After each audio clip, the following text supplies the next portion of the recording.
There are lots of questions about the safety of Pope Francis. An Italian newspaper reports the Pope is the target of ISIS militants. El Tempo cites unidentified Israeli sources as saying they believe ISIS has the Pope, quote unquote, in the crosshairs. Senior Vatican analyst John Allen is here with me. And John Allen, how serious is this? Well, look, I mean, at one level, given what's going on in the world, you can never completely dismiss the prospect of an ISIS threat against anyone, up to and including the Pope. This isn't just anyone. This isn't just anyone, quite right.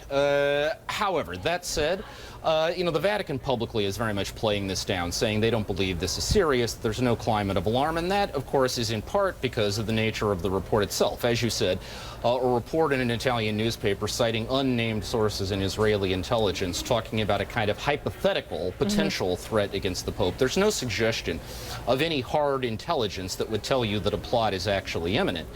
Now, on the other hand, I can also guarantee you that the Vatican security people right now are having conversations with their opposite numbers in Italy, in the United States, and elsewhere about whether or not there might be some suggestion of something and what, common sense precautions they might want to take. We were just talking in commercial break about, though, how fun it is to cover this Pope and how accessible this Pope is and how he, often walks amongst the people. And so even though the Vatican may be saying we need to, ratchet up security because of this threat, do you think that would actually happen? Well, I said immediately after Francis was elected that the whole world may be charmed by him. The one constituency that is not is his security detail. Like, I can tell you for sure, sales of heart pills at the Vatican pharmacy went through the roof, in the first couple of months. Now, look, I mean, he has gotten better. I mean, the argument that was made to him that worked is not that you're putting yourself at risk. Frankly, that doesn't cut a lot of ice with him.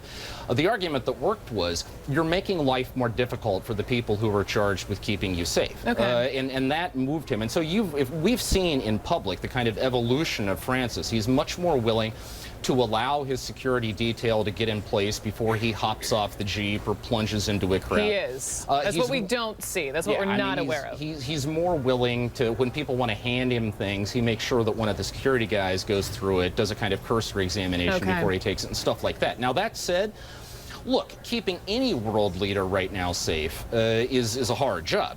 Keeping this world leader safe, this kind of spontaneous, let it all hang out kind of people's Pope, it's an especially challenging task.